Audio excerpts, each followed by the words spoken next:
This is episode 207 of the Rio Grande Foundation's Tipping Point, New Mexico podcast. I'm Paul Gessing. And I'm Wally Drangmeister. I'm president of the Rio Grande Foundation, New Mexico's free market think tank. You can find out more about the foundation at riograndefoundation.org. Well, Wally, it is yet another week of significant issues to be discussed. And I believe when the legislative elections, the primaries were a few weeks ago, they were something like third on the list in terms of the most important. And that is going to be the same this week for the special session, which, while very important, doesn't rise to the level of the Balloon Fiesta here in Albuquerque being canceled. Now, the media reported it in a very unusual way. They essentially said it's postponed, which I suppose if you are saying it's the 47th Balloon Fiesta and next year's will now be the 47th, you can say that. But as a sports fan, I look at it as you postpone a game in baseball and you play it maybe tomorrow as a double header in the same season at least. Yes, this is canceled for this year. Yeah. No question about it. And not that the economic impact is the most important thing. I mean, the Balloon Fiesta is undoubtedly, I don't think with any question, the marquee event of Albuquerque, the metropolitan area. Quite possibly, it is the marquee event of the entire state of New Mexico. Estimated $187 million annual impact, which is definitely going to have negative repercussions for businesses. I know the hotel industry here, you see those price tags go up around Balloon Fiesta. It is just very sad, very unfortunate, and I think the worst thing is, I think some creativity could save the Balloon Fiesta. You're out on a field.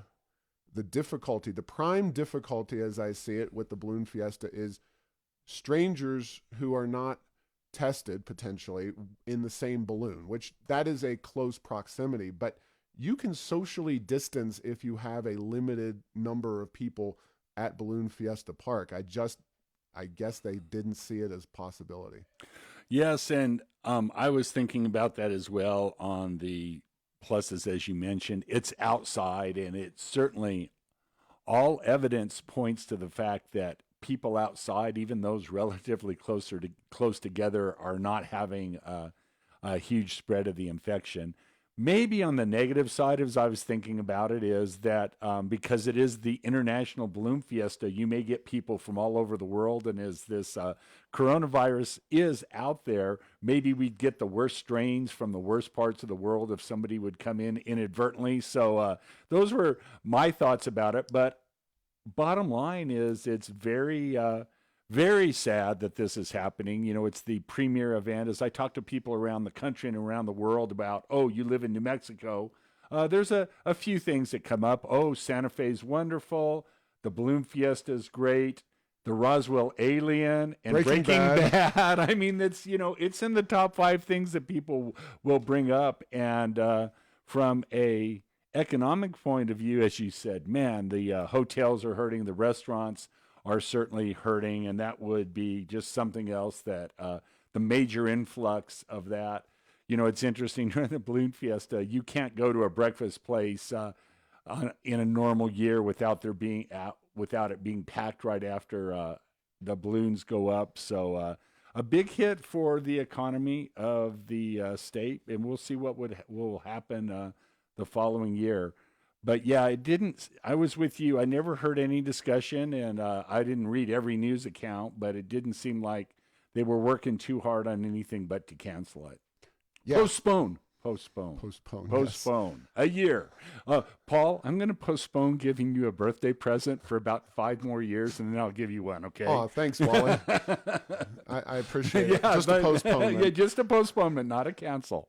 And just given that situation, it seems to me that it's inevitable that the state fair will be maybe they have judges, maybe they have steers and pigs and the animals Yeah. and the young people showing them off. But the idea of standing in line for a massive turkey leg or going on a ride or doing one of the million of other things that you can do at the state fair, I've got to expect that is out the window for this fall. And really, they're pretty serious. It looks like that 100-person limit is pretty serious with regard to the governor and her administration. And it's hard to say where this board, because of course the Balloon Fiesta is a private event, but you don't have a private event that big, that public, without the governor and her team having a lot to say about what happens and what doesn't happen. I mean, something as simple as the drive-in movie theater up in Las Vegas, New Mexico, trying to open and then getting the kibosh from the governor's office. Yes, and as you say, there is a private board, but big events require big interventions and require government cooperation, or they get shut down in a hurry.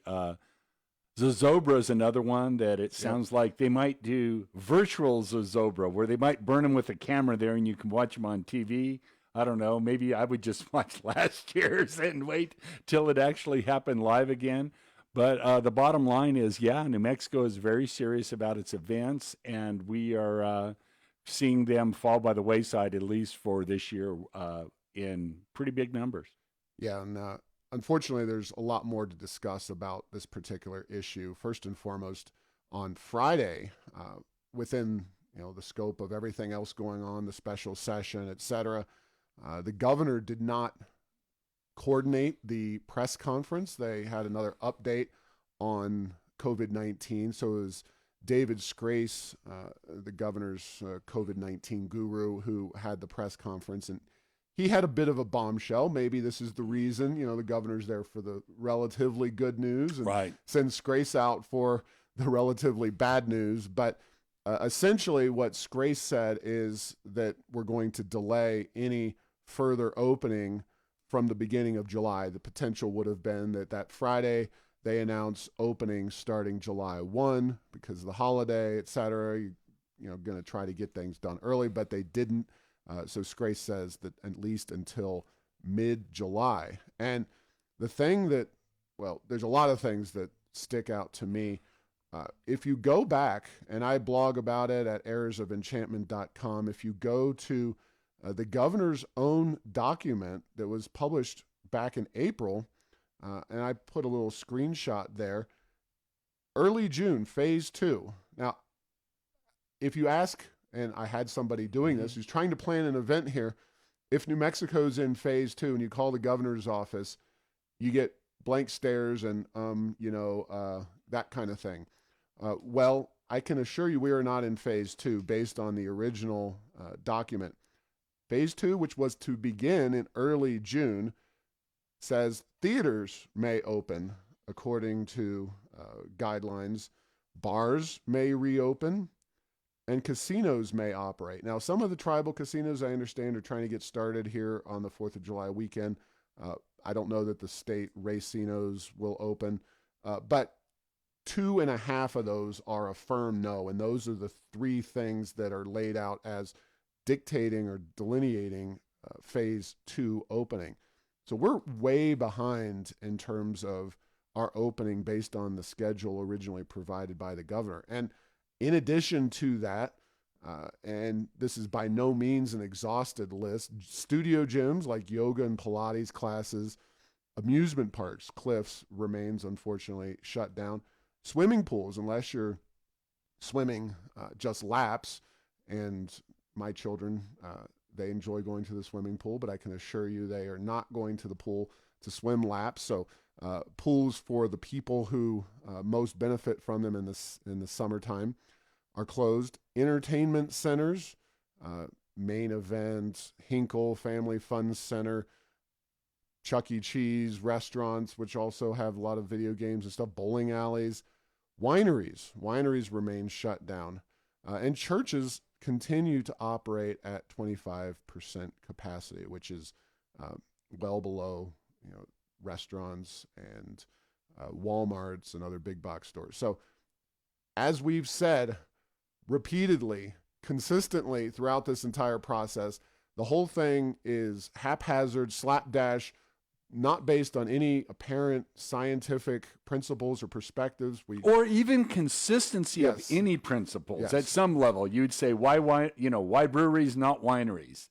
You could say, if you would describe it in concrete terms, like, so much, no more than so many people per square foot or something like that. It shouldn't matter whether you're having a beer or a glass of Chardonnay. Exactly. And I'll just remind folks that we produced fairlyopen.com, Fairly Open New Mexico, right at the outset of this whole thing, in which we said that there should be guidelines, much like the ones Wally just explained, to allow businesses across the spectrum to reopen safely, not arbitrarily opening some and keeping many others closed.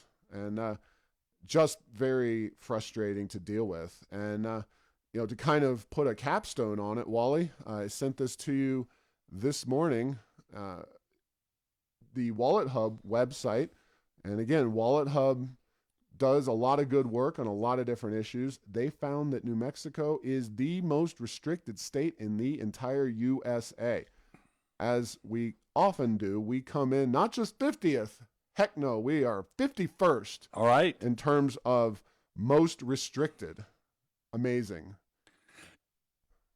It is amazing. And Paul, excuse me, even though I didn't want to, I never did like the charts that were done on Corona, and I've been reading a fair amount about it. And one of the things that's interesting is we all know New Mexico is a huge place geographically. There are counties in New Mexico that are geographically as big as some of your smaller eastern states. Not to pick on our friends in Rhode Island and Delaware, but, they're not that big landmass. And in New Mexico, we've done, by any objective measure, fantastic in slowing the spread, with exceptions. And those exceptions tend to be the prison system in southern New Mexico, and absolutely our friends and neighbors in San Juan and McKinley County, both on and off the Navajo Reservation, have been hit particularly hard. So it is interesting, our approach to things. And senior living facilities. Yeah, in Albuquerque, and those have even tapered off recently, from everything I can tell. Yeah, those are that's the third one. So there are still counties that have had, just a handful of cases, 0 or no deaths, and so this one size fits all is really starting to be a problem for places, particularly southeast New Mexico, parts of northeast New Mexico, where there aren't many people, period. And those that are there obviously weren't and haven't been exposed to the COVID, and they're facing the same shutdowns at a place, like Gallup, or the things that are gone in around Farmington. So very interesting to see what's happening. The other issue about COVID right now is, and it's happening everywhere, even in places where the infection rate is not going down, it's pretty stable, the death rate is very low. And so that is that's a fantastic, there was always this idea about flatten the curve so that the healthcare system wouldn't be overrun. And so even though not always is the curve flattened, but something is happening, and we don't know what. And I've read a lot about that. Is the virus weakening? Possibly in some places. Is the healthcare system better at dealing with people who are acutely ill? In all likelihood, yes. They get better, and so there's this kind of across the country, some places more cases, death continually going down. But in New Mexico, we are doing well on both counts. Again, with the exception of the Northwest, and even there, we're starting to see some slowing down of the very worst of what's happened in the past, month, 6 weeks, 2 months. No doubt about it. And as I've mentioned a few times, I think on this podcast, the Guessing family is heading up to Yellowstone here very soon, which means we'll be staying a night in Utah, neighboring Utah, the third most free state when it comes to COVID-19. That means the hotel swimming pool will be open, and the girls will be very happy to hop in a swimming pool. They've spent a lot of time in the Rio Grande, which I'm sure is much, much better than hopping in one of those filthy swimming pools that are a spot around our area. South Dakota, of course, number one, Kristi Noem with a bullet. That lady is a rising star, and South Dakota is pretty much, in my opinion, the model for how states should have addressed this situation. Now, we're not going to South Dakota, but it is worth noting they were number one. Neighboring Oklahoma, number 9 in terms of most free. We have Wyoming, which Yellowstone National Park is located largely in. They're 10th most free. Montana, 15th freest. And Arizona's 24th most free, while we get down further to Colorado at 42nd freest. And of course, Colorado was relatively hard hit compared to a lot of these other states. But and Texas, 14th. I should have mentioned that. Just very frustrating that New Mexico, while certain areas of the state and certain parts of the justice system, senior living facilities, those have been hit relatively hard. The rest of the state not hit very hard at all. And I know in Hawaii especially, they're being very aggressive with regard to people flying in there, and they actually have to check in and quarantine for 2 weeks basically. But they're actually like checking up on them and really aggressive. But even Hawaii is only 48th most 48th most free, or among the most repressive in terms of COVID-19. New Mexico just remains, unfortunately, way down the list. Well, more news related to COVID-19, although indirectly. The legislature got together, and unfortunately, as we discussed, we didn't know what was exactly going to happen in terms of the state Supreme Court, but weren't we just praising Judy Nakamura last week and singing her praises? Well, she came down on the side of the dark side, so to speak, yes. Not just the Darth Vader side of things, but the literal dark side in terms of government transparency and openness. She was the swing justice on the state Supreme Court, allowing the legislature to meet behind closed doors with little to no public involvement. Of course, yes, they had Zoom meetings, and it's worth noting that during the state Supreme Court hearing on the issue, the internet connection at the court went down for 15 minutes. I tweeted at Blair Dunn, the attorney, that he should just rest his case right there. But they had many technical issues and procedural issues in terms of the special session up in Santa Fe as well. So let's go with that first. The procedures and decisions that allowed the New Mexico legislature to meet behind closed doors in the first place, Wally. Not a great day for transparency and open government in New Mexico. No doubt about it. And, the New Mexico Constitution has lots of shalls, and one of the shalls is the legislature shall be open to the public. And they, with some gyrations, determined that Zoom was open to the public. So the other thing that's really interesting is that, a restaurant could be at 50% capacity. Even in New Mexico, that has a very, very, as you said, we're number 51st in terms of the most open under COVID, but we couldn't see fit to open our legislature. If you can go to Walmart, you should go to the People's House, right? Well, that you would think.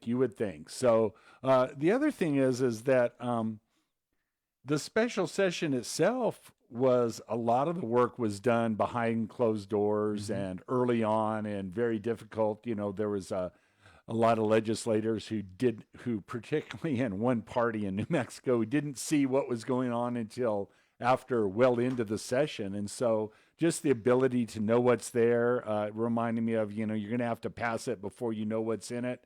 I think that's the case. And I saw a quote from a reporter that special sessions are always weird, and this one was, and without having people there and with all that.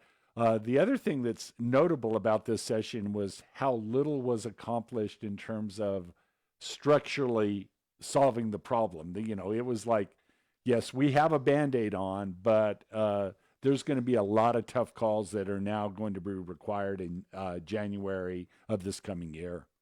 Yeah, now let's run through exactly what happened during the special session. The main reason, allegedly, they were there in the first place was to address the solvency of the state budget. The budget passed in 2020's legislative session, which would begin in just a few weeks at the beginning of July, which is the new fiscal year, which is the 2021 fiscal year. That had to be addressed because of the rapid decline in government revenues. And they more or less kicked the can down the road. They got a little bit of reduction done. The budget is now close to $7 billion, which is still an increase over last year. And the spending is way out of line with the amount of revenue that was generated by state government, $5.9 billion, while you're spending $7 billion. Of course, you have a combination of federal CARES Act dollars as well as money coming in from the rainy day funds that you're using. So that is HB 1. And it really is hard to see how you should be giving out pay raises still of 1% and increasing overall government spending. But they didn't take out $300 million of the $320 million for the new pre-K permanent fund. They kept that in. $5 million for the so-called free college, which keeps getting less and less robust as time goes on. The governor was completely unwilling to give up on those projects. Instead, now she's cut back on money for K-12 education. And that seems a bit of a stretch, given what we're going to talk about later in the show with regard to the school reopening plans and how that is going to be a huge burden on the school system. So I don't really get how you can cut money to K-12 spending, keep $300 million in a nascent permanent fund for pre-K when that was done because of the just flood of oil and gas revenue. Of course, pre-K is the top priority for the left in the state, but there's just so many questions and problems with this budget. HB 5 establishes a 9-member civil rights commission to recommend changes at relating to policing. You've got HB 6 waiving some tax penalties during the pandemic. You got SB 3, low interest loans. And a lot of this is using money that would otherwise be invested by the State Investment Council. So those are generally fine. SB 4, this was the controversial voting bill that was originally supposed to provide for mail-in only Ballots. elections. That thankfully was stripped out. Then there was this kind of hybrid open primary situation, yes, where you name your party the day of the election, so you can walk into the polling place and say, "Well, I want to vote on Republican issues in the primary, as opposed to Democrat issues or Libertarian or Green or whatever party you choose," and then presumably you remain registered as a member of one of those parties. Because on election day, in November, it doesn't matter which ballot you want to pick. You vote on the issues the same way regardless. So this is only relating to the primaries. That's a permanent change, and it's kind of it's a weird one, but wasn't on the agenda heading into the election. It's kind of surprising that they threw that in there. SB 5 took some stalled capital outlay dollars, and probably not nearly enough, but right, $141 million. Yeah, out of some $1 billion that's out there. And SB 8 is going to require law enforcement officers to wear cameras. So yeah, they did not, they had $300 million sitting there for the pre-K, $5 million for free college. They had, $100 million essentially for film subsidies. None of those really, were touched in any dramatic way. and yet they're cutting back spending on K-12 and reducing capital outlay projects, some of which are good, some of which are probably kind of goofy projects that maybe aren't completely necessary. But it didn't, there was no rhyme or reason, I think, aside from the politics of the situation. Yes, and that was the, in all likelihood, swan song for the quote unquote moderate Democrats or conservative Democrats in the Senate. And so they said goodbye to Senator John Arthur Smith, gave him accolades, and pushed him out of the way. And he exited basically with a warning, then you're going to have to deal with this, whether I'm here or not. And he did it in a polite way, but, these issues aren't going to go away, certainly not with the actions that they just took in Santa Fe. It kind of reminds me, wasn't it Nixon who said, you won't have me to kick around anymore? Exactly, that's the quote. Yeah, and certainly John Arthur Smith did not have any of the ethical foibles of the former president, Richard Nixon, but I get the impression that John Arthur Smith's life will be just fine without having to deal with Santa Fe. He, I'm sure, loved the responsibility and the power that came with that, but also was constantly pilloried by his political opponents, almost exclusively on the left, for allegedly being a conservative, when in reality, if you look at it objectively, like we at the Rio Grande Foundation try to do, there's no way you can call 21% spending growth in 2 years fiscally conservative. It's just that he's fiscally slightly more conservative than the outright socialist and left-wingers that represent so many areas of New Mexico, unfortunately. Wally, the latest kids count report is out from the Annie Casey Foundation and Voices for Children. Shockingly, New Mexico remains mired in 50th, and I think they only do states, so we didn't have Washington, D.C. to kick around this time. I jokingly said on social media, well, I guess you can't blame Susana Martinez for this anymore, guys.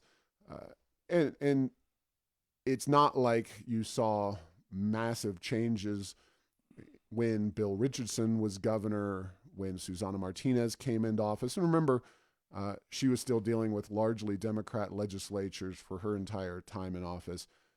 Michelle Lujan Grisham is going to face many of the same systemic challenges, but she won't, unfortunately, the Democrats will not target issues that would actually boost New Mexico's economy. And I've got a feeling that keeping New Mexico on lockdown, as she's doing, isn't going to do much for the economic well-being of our state, which we rank 49th in, which is better than our ranking in education, which is 50th in NEEKC, 41st in health, 48th in family and community. So pretty much across the board, lousy ratings for New Mexico. But unless you change dramatically, and you need the legislature on board to do it, Susana Martinez never had that, and the Democrats are unwilling to even address the issues.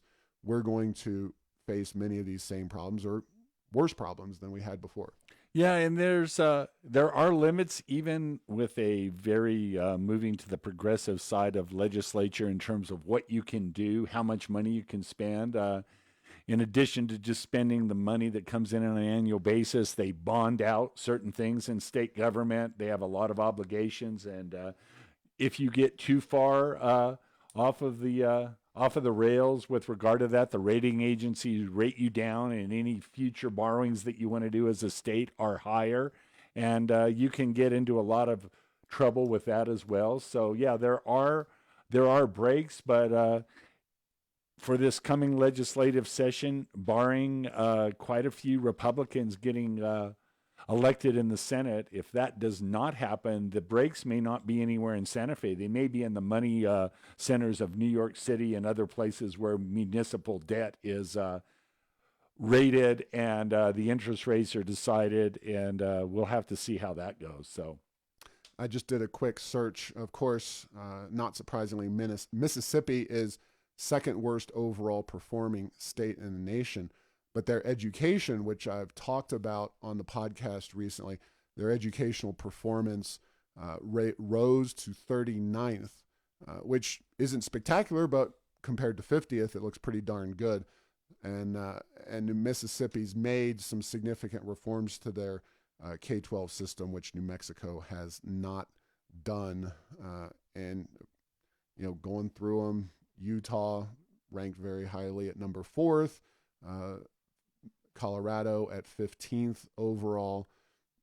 Let's see, we've got Texas at 43rd, Oklahoma at 45th, and that kind of rounds out most of New Mexico's neighbors. So it's there's a distinct difference in this case between north versus south. States south of the imaginary line that you draw, if you go from Arizona, New Mexico, Oklahoma, Arkansas, Tennessee, North Carolina, states below that line tend to do markedly worse than states north of that line. And there's a famous Daniel Patrick Moynihan quote, former U.S. Senator, Democrat, who like to talk about poverty issues, et cetera. He elaborated on it, but I'm going to leave it right there because we now have a potential understanding of the way New Mexico schools are going to look when school starts come this fall. I know it is not quite back to school time, but it is getting pretty darn close. Pretty much once you get past Independence Day, and you're literally dealing with about a month or so because APS gets going the first week or so of August. And the school reentry task force recommendations are out. Again, I put a blog posting up on this. And this is a group of 32 folks. They're described in their document as inclusive stakeholders from across New Mexico. And they met to advise New Mexico's PED, Public Education Department, on guidelines and protocols for students and staff to safely reenter school buildings during the coming school year. I can say without equivocation that if the governor follows these guidelines, and she says, I'm going to follow what the virus does, and if she claims that these people have the best information in regarding the virus, it is going to be a very difficult school year. Right off the bat, masks for all students and staff throughout the day. I think that is a deal breaker for me personally, immediately. And, I have young kids, 10, soon to be 8, and younger than that. And if they are being asked, preschool age, kindergarten age kids to wear masks all day, I know how uncomfortable it is for a church service of 30 to 40 minutes, going into a store for a while. I don't know, Wally, what's your personal best in terms of length of time you've spent in a mask?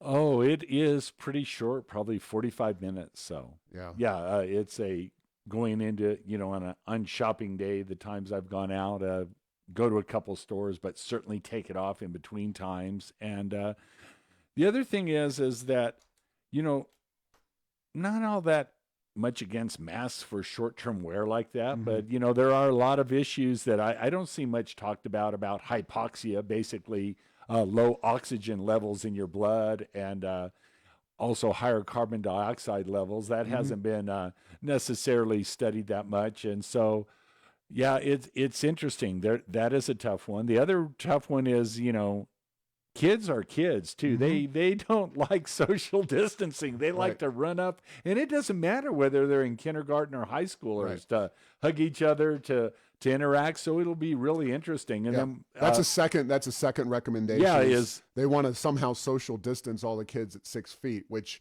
is going to be physically impossible. I think, young kids, I see them at school. I go into the school on occasion, and getting them to line up in a line to go to lunch or do whatever is difficult enough. Getting them all squared away at 6 foot social distance is next to impossible. Well, and they have one in here that to me is a little confusing. It says stagger attendance for full day programs to ensure distance between students when eating and fewer bus riders. So that seems like that's okay. I get that, but you also need distancing in the halls in between Hmm. classes for the classrooms, and so it's not unheard of in places that are growing very rapidly that just can't get schools built in time, as they would have the morning shift basically starting 6 or 7 in the morning, and then the evening shift starting at 1 or 2 in the afternoon. So I think we're going to go to that. And if they are serious, and maybe they are, maybe they aren't, maybe this is just a lip service, and they know it's not going to work. I think I think almost every school is going to have could cannot handle the same number of Mm-mm. kids.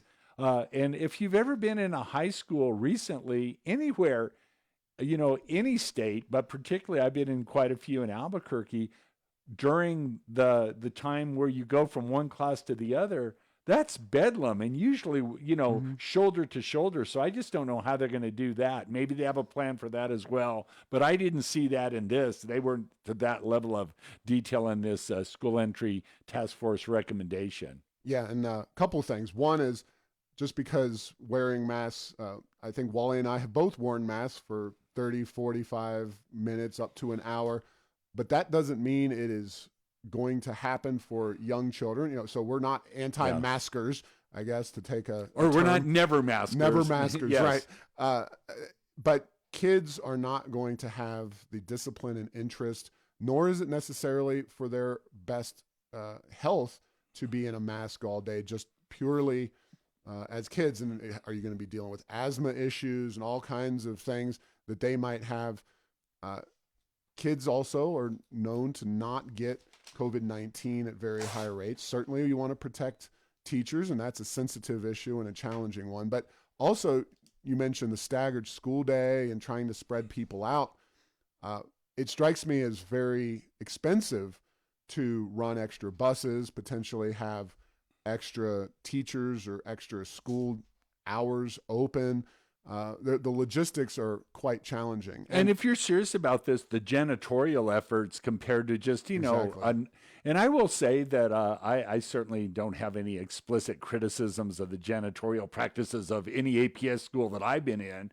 But, if you're going to follow these recommendations, the amount of cleaning that Yep. would need to be done would go up, an order of magnitude. So I guess Wally, you're going to hear a once, maybe in a lifetime statement, but the legislature cut K-12 spending, and the Rio Grande Foundation is saying that that is probably not a good idea in this current format. Now, we're we're not specifically at the Rio Grande Foundation uh, supporters or advocates of cutting or expanding any one government program per se. We think there are plenty of reforms to be made in K 12 education. But the alternative, especially you've got the Yazzie lawsuit, you've got all of these extraneous rules and issues relating to K 12 funding, which is constitutional. Adequate education is in the Constitution, like it or not. Why are we preserving funds for pre-K early childhood that is beyond the pale of the Constitution? Why are we spending more on higher education when that is extra constitutional as well in terms of the kind of support required?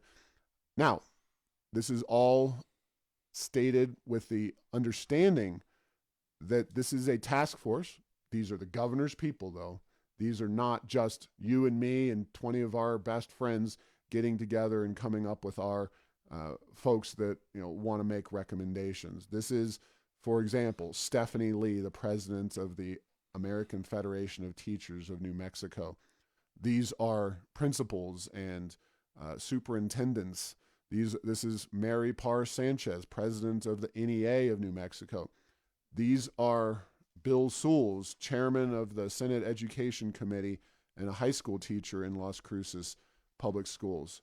Linda Trujillo, former teacher union, I think vice chair of the House Education Committee, though, might have been another Christy Trujillo. I think she's actually the teachers union one. But these are people who are largely the ones making the decisions already in our in our K-12 system. I'm sorry.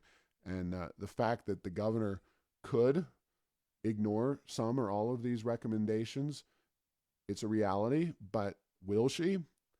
I think this is remarkably similar to what they're at least going to start with. I think they'll have, for lack of a better word, an insurrection on their hands. I don't think the students will go along with it. I don't think the parents will go along with it when school starts, especially if they can't get those air conditioners working in those classrooms like they did last summer. Yeah. My kids were going in 80 plus degree classrooms. You cannot do that to any student in a mask sitting there throughout the day. Not that that is going to be the specific deal breaker, but you better have those puppies 66, 67 degrees, those classrooms. So interesting stuff. I definitely recommend folks take a look. Again, this is posted information at heirsoфenchantment.com. News you can use, stuff that might have gotten lost in the cracks given the special session and everything. I expect that they're going to have further information on what exactly is going to be done starting at the beginning of July. Who knows? Will PED mandate one size fits all? Will it be up to the districts? Will charter schools be required to comply at the same level? What will the private and Christian schools do, like the Catholic schools, for example? Will homeschooling suddenly become the go-to option for New Mexico parents? A lot of questions, not a lot of answers at this point, Wally. No, and kids will be kids. And, the other thing that was just flew into my mind is that if you have to go to detention because you won't wear your mask, what happens when detention gets to the point that it's not in social distancing format? So, there's a lot of challenges to happen. And then the other thing is that, Paul, does this talk about, basically distance learning or Zoom or other classes for those, and, the ones that you would think that it would be appropriate for would be your older or underlying condition teachers, and the same with students. The union teachers union don't seem to like those sort of things, but that always is an option. Although I've heard from a lot of people and a lot of parents that whose kids have undergone that, particularly the younger they are, the less effective they think that is. So, yeah, and we almost missed it, but we should note that the paid sick leave proposal is likely to be voted on here in Albuquerque in the city council as early as June the 29th. This is, we've discussed the sick leave thing ad nauseum. There's some additional COVID-related items within the sick leave proposal, but again, this is Isaac Benton and the lady who I can't remember her name, but it's Lan Senna. Lan Senna. She's the new the replacement for Ken Sanchez. Unfortunately, she's not quite a moderate like Ken Sanchez was. She's much more far to the left, which is kind of what we'd expect. But that proposal, you should go check it out. Again, it's going to be available at heirsofenchantment.com. The return of Albuquerque's mandatory paid sick leave. It's also, we sent a special mailing out email-wise to our email list. You can read about it, contact your city councilors. Bad news, especially at a time when so many businesses are struggling, so many businesses are trying to reopen, unable to reopen. Just very, very wrong for city council to consider this. And I do believe that we can kill this thing. I think that there is enough heartburn out there, enough realism among folks who just don't think now is the time to pass this thing. I think at some point, at some time in the near future, sick leave will be mandated in the city of Albuquerque. But right now, coming out of the COVID-19 economic crisis, I really think that this would be the height of economic policy malpractice. As huge numbers of small businesses are struggling for survival, restaurants and many other categories, I think this would be disastrous. The other thing is that there's a federal COVID-19 sick leave program where the federal government is involved. It's not like these industries are going naked without coverage and without ways to help their employees. But yes, we're going to see, under the best of circumstances, we will see a huge number of bankruptcies, a lot of companies go out of business, a lot of jobs go away, and this would just be the accelerant. You know, we have a nice little campfire right now. I don't think we need to be dumping Coleman fuel on it in terms of burning jobs away here in New Mexico. Yeah, I should mention that one of my kids' favorite things is the dollar theaters. They're no longer dollar theaters, but they're a couple bucks for a movie that's no longer first run in all the new theaters. Of course, all theaters remain closed, but the dollar theaters have both closed here in Albuquerque for good. And these are jobs. These are people. These are kinds of employees, you know, the Cliffs workers, the main event employees, the people working at movie theaters. Those are folks that are going to be covered by this, and the businesses are going to be paying even higher costs than they would be before. And it's just hard to believe that they would consider doing something like this. All right. Well, it's a crazy week. Wally, we hope the news takes a little bit of a break for Independence Day and my travels. We will have a podcast available for you during that week leading up to Independence Day. But thanks for listening to this week's podcast. Make sure to get the latest edition of Tipping Point New Mexico by subscribing at Apple Podcasts, Stitcher, and Spotify. You can post or comment on this and other episodes on Facebook and Twitter, and tell Google Home to play Tipping Point New Mexico. Thanks to Path 3 Marketing for producing this show.